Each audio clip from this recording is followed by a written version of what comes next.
Hi there, welcome back to Wrestling Rundown, and today we got the Saturday night main event, and this time it was with CM Punk and Sami Zayn against Seth Rollins and Bron Breakker. What a match that was. I think that match was really good for it. Not just an opener, but in general. I think that was match of the night, really. But for me, the first thing was CM Punk's walkout, because that crowd just like erupted. It sounded like he just returned. That's how loud it was. Yes, you're right, because it really did sound like, in like before CM Punk came back, how the crowd would chant CM Punk, and then like you said, when he came back, boom, it was electrifying, like as they say. Yeah, like it's not like he returned, but he just would do his walkout. It was crazy. It was loud. And then that match in general was really good. Right off the bat, they were bonding out. Just clearing house in an arena. And we had, I think, Bron Breakker, throw someone through over the table, right in the beginning. Of course, bell rung, and that was it. And then we had all out brawl. It was match of the night, like I said. But what about Bronson Reed coming back? That just came out of the blue.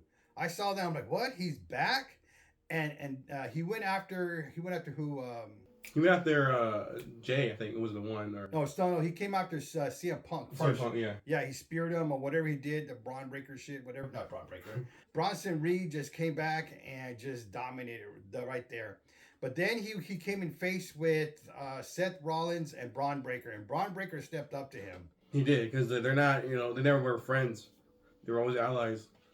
And of course, Seth Rollins was the one that was like, let's have him join us. And that's when we had the handshake happen and everything. So when we got that third member, which is we've been guessing who it will be. Bronson Reed's up with third member, so hopefully, as week goes on, it will be more dominant, more of action. But do you really think this was at that time, or do you think this was behind the scenes and Seth Rollins and Bron Breakker had this set up where they were going to call him back and do it? I think it was probably I think it was just more in the moment, honestly. Yeah, because Bron Breakker kind of looked surprised. Yeah. So, yeah, I think you're right. I think it was just a surprise right there, like the moment thing. But what about Chelsea Green and Vega match? I thought that was pretty good, but Chelsea Green and Zelina Vega's ring gear were matching. Yeah, I don't think they even meant to do that. I don't know who's who. Of course you could tell, but I like that match. That was pretty good. Zelina Vega really, held her own on that one. That was her first title defense for the U.S. champ. Yeah. And that was pretty good. That match was really good. But I think what I saw, I'm not sure if you noticed, but Chelsea Green came back in her original attire before she was the U.S. champion and all that stuff. And I thought she did great. She did good. But, of course, she was short at the end. But Zelina Vega won. Yeah, they look really good. So I think they're going to come back up pretty soon. I hope so. Yeah, well, she's a fan favorite. Yeah. She's my favorite, too. So, what do you think about that match, though, with Damien Priest and Drew McIntyre, a cage match, which, out of the blue, it actually surprised me for a Saturday Night main event, which I'm sure they had one, but I didn't think they were going to have a cage match. And, but they came out good on that one. I did, but at first I was thinking, I think this match should have been a cage match. It should be more like a Falls Count Anywhere type of match, or just no DQ. True. I think it would have been fit more, but cage match too was pretty good. We saw a lot of just slamming, a lot of brutal hits. I think Drew even got a chair in there and was using it. Both were using it on each other. Yeah, they're really going at it. Damien Priest really got that chair, hit Drew McIntyre in the abdomen, and then he got it. I think he put it in his head, right? Yeah, he was on the floor and just slammed that thing on the floor with him on that one. See, he did the same thing with Edge when they had the faction. Yeah, that's what Michael Cole was saying. I was like, oh, wow. Yeah, so I don't know. Is this the end for Drew McIntyre? Is he going, taking a break right now? Or is he medically? Nah, I don't think he's going anywhere. He's still going to be in there. Just running his mouth a lot. Yeah, he puts himself in everywhere, Which is good. You were getting matches with everybody, really.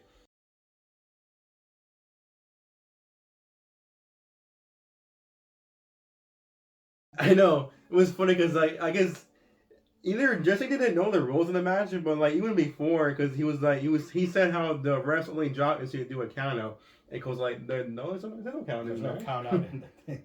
But then, so he wanted a count out, but then he's mad that they walked out. But even though that's the rules, right? Yeah, and then he was well, aren't they supposed to go over the cage? And I'm like, well, which one is it, Jesse? I know you're gonna hear Michael Cole getting really annoyed with Jesse, and Pat McAfee too was starting to get annoyed at the end. Well, yeah, I mean, this guy's an old timer. What do you expect, man?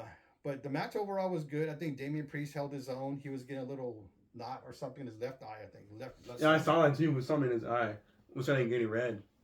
But I like the way he just, Damian Priest walked out, very dominant.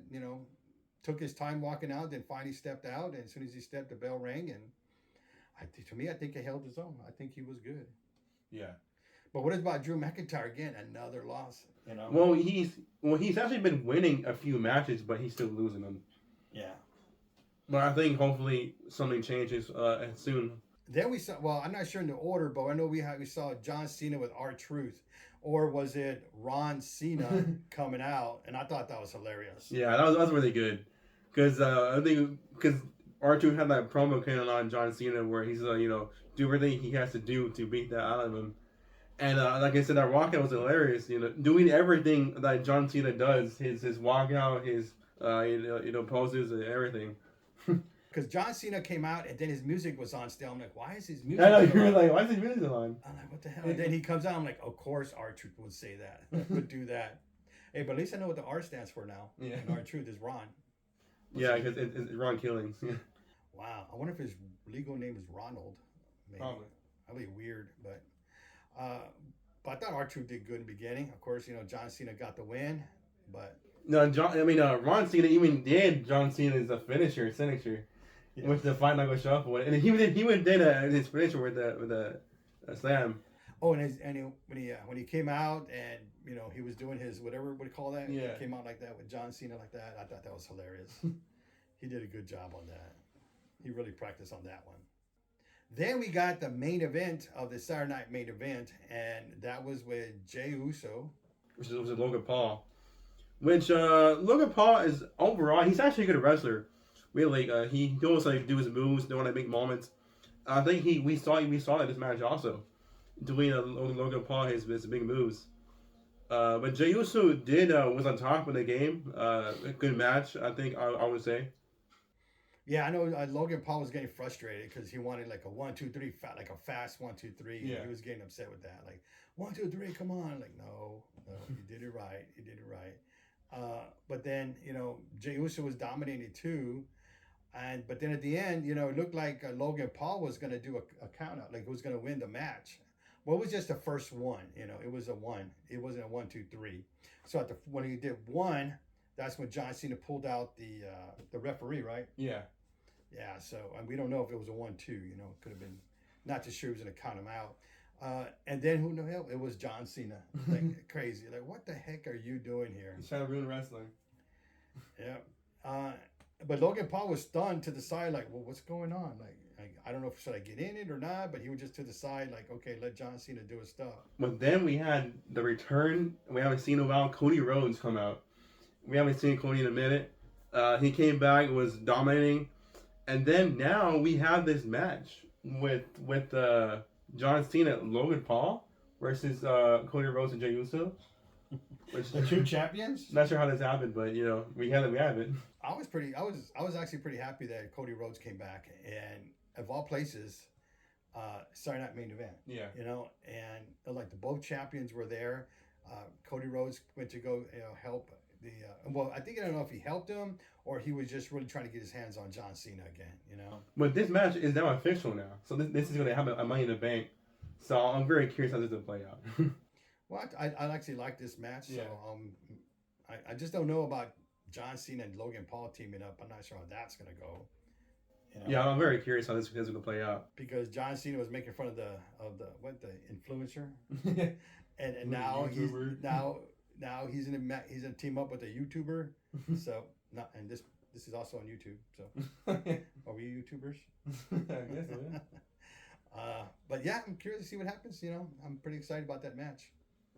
We had the Wyatt 6 return on SmackDown the night before Saturday Night's main event. I know, and we were just talking about that, about the return, like when did they return?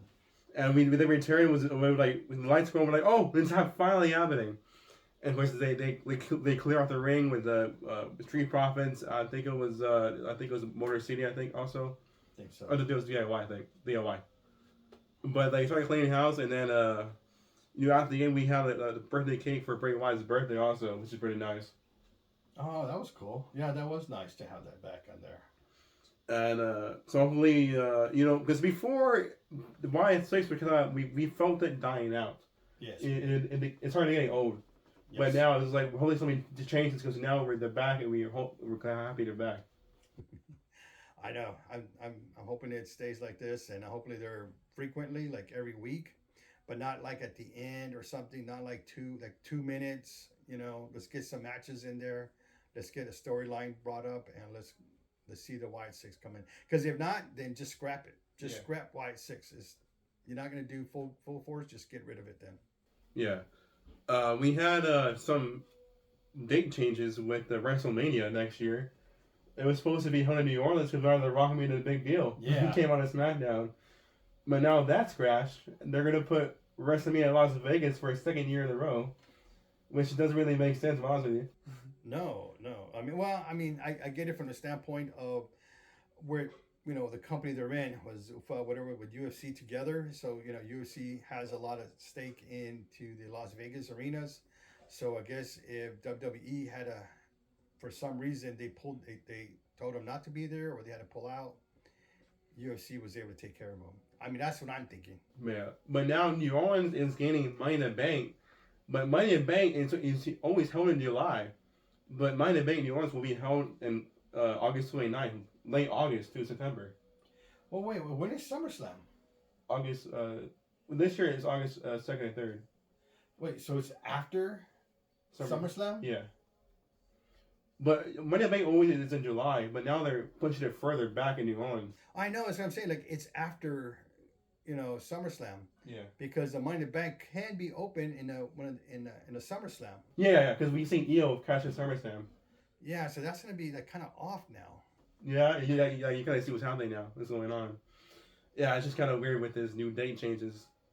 But now I think we have another new date added. We have Saturday's main event, July 12th, and Evolution, which is that Divas pay-per-view we had before. They're bringing it back now, but now it's the day after Saturday's main event, July 13th. So Saturday and Sunday is a full weekend. Oh, okay. Oh, there you go. We'll see how that goes. But I think that's all we have for today. All right. See you later. Peace.